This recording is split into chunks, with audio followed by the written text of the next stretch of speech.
عمر ابن سعد ابن ابی وقاص کوفے سے کربلا پہنچا۔ اس کے کربلا آنے کی بنیادی وجہ یہ تھی کہ اس کو رے کی سلطنت کی لالچ دی گئی تھی۔ رے اس وقت مملکت اسلامیہ میں موجودہ ایران کے علاقے کا ایک علاقہ تھا جہاں ایک بغاوت ہوئی تھی، اور اس بغاوت کو کچلنے کے لیے فوج بھیجی جا رہی تھی۔ اس فوج کی سربراہی عمر ابن سعد کر رہا تھا۔ اگر عمر ابن سعد وہاں جا کر بغاوت کو کچل دیتا تو وہی اس علاقے کا گورنر ہوتا۔ اس علاقے کی گورنری کے شوق میں اب ابن زیاد نے یہ پیشکش کی کہ اگر حسین علیہ السلام کے معاملے کو وہ سلجھا سکے تو پھر اس صورت میں اس کو رے کی سلطنت ملتی ہے، اور ورنہ وہ رے سے محروم ہو جاتا ہے۔ چنانچہ ابن زیاد اپنی ضمیر کی آواز کو کچل کر یہاں تک آ پہنچا اور 4000 کا ایک لشکر بھی اپنے ساتھ لایا۔ یہی وہ دن ہے کہ ابن زیاد نے ایک خط حسین ابن تمیم کو قادسیہ میں بھیجا اور اسے ہدایت کی کہ وہ فوری طور پر اپنی باقی ماندہ 3000 فوج کو لے کر کربلا کے مقام کے اوپر پہنچ جائے۔ 4 محرم کو حجار ابن افضل، شبس ابن ربیع اور عمر ابن الحجاج زبیدی کی سرکردگی میں 2-3 ہزار کے چند نئے دستے کربلا میں پہنچ گئے۔ ادھر عمر ابن سعد اپنے ضمیر کی آواز کو دبانے کے لیے کوئی جواز چاہ رہا تھا کہ جس کے تحت امام حسین علیہ السلام سے یا تو جنگ نہ کرنی پڑے یا جنگ کا کوئی معقول حوالہ یا بہانہ مل جائے۔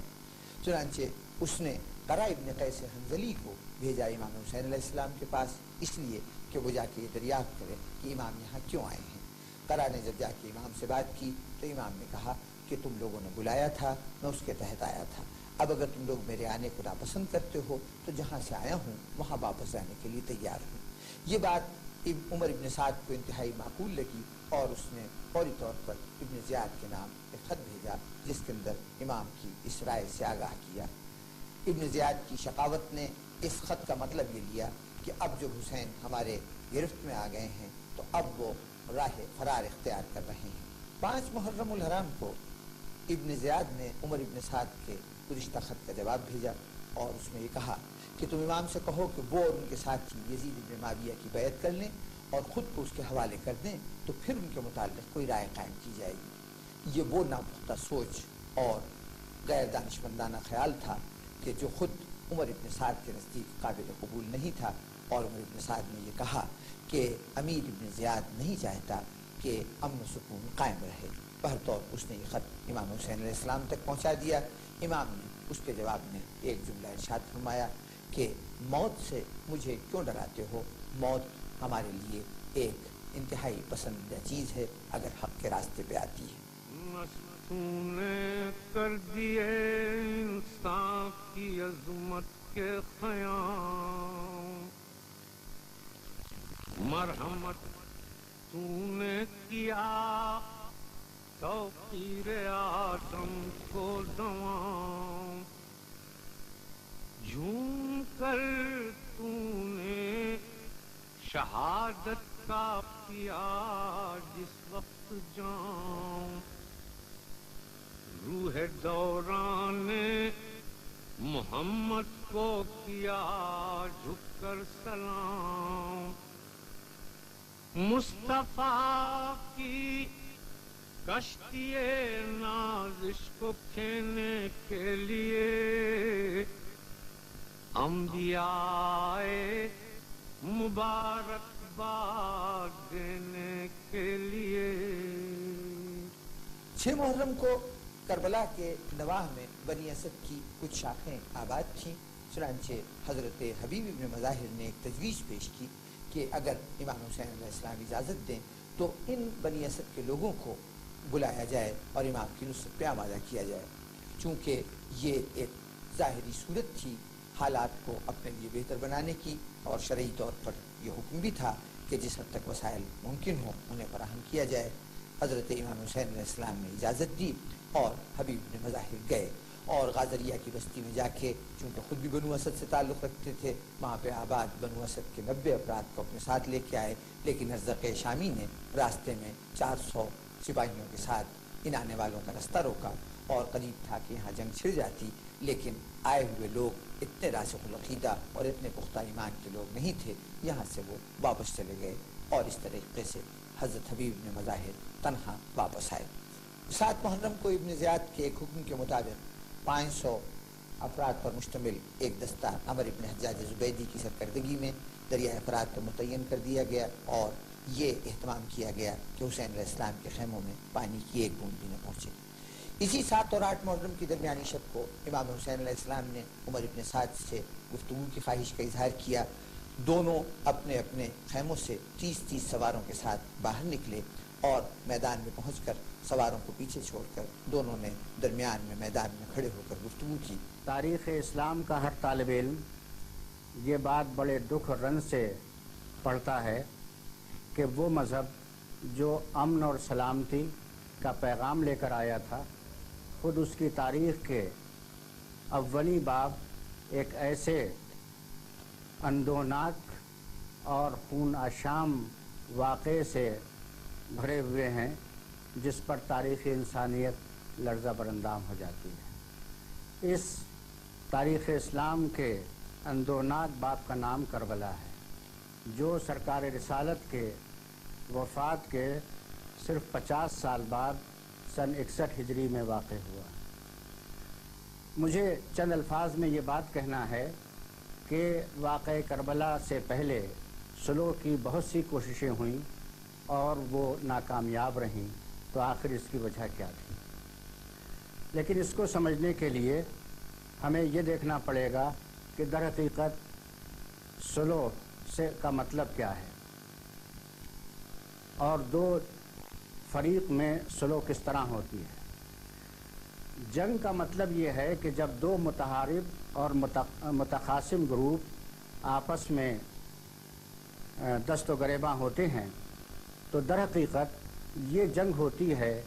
دو متضاد مفادات اور مقاصد کے درمیان،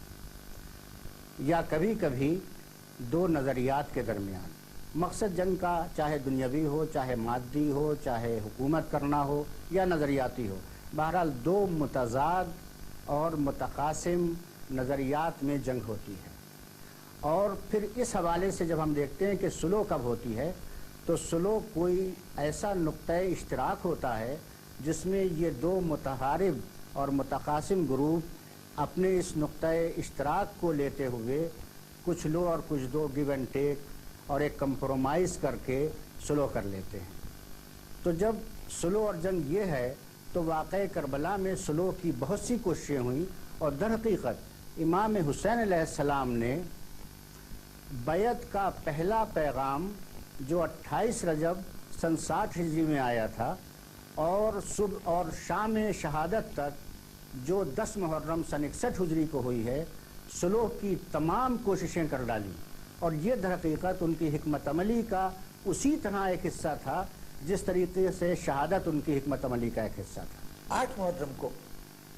عمر ابن سعد نے ایک خط ابن زیاد کے نام لکھا۔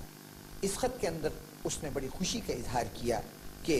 فتنے کی آگ ختم ہو گئی ہے اور جنگ کے بادل چھٹ چکے ہیں، اس لیے کہ حسین علیہ السلام اس بات پر آمادہ ہیں کہ وہ جہاں سے واپس آئے ہیں وہاں چلے جائیں، اور اگر امیر اس بات پر بھی رضامند نہ ہو تو حسین پورے اس اسلامی سلطنت کے کسی دور دراز علاقے میں جا کر آباد ہونے کے لیے تیار ہیں۔ اس کے نزدیک یہ بات ایسی تھی کہ جسے ابن زیاد کو مان لینا چاہیے تھا۔ 9 محرم کو عمر ابن سعد کی ساری توقعات خاک میں مل گئیں جب شمر ذوالجوشن ابن زیاد کے ایک نئے خط کے ساتھ وارد کربلا ہوا۔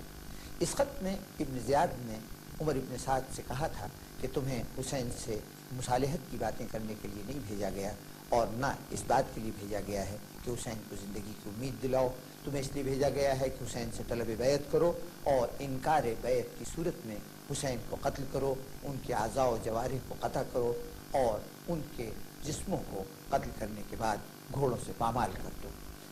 یہ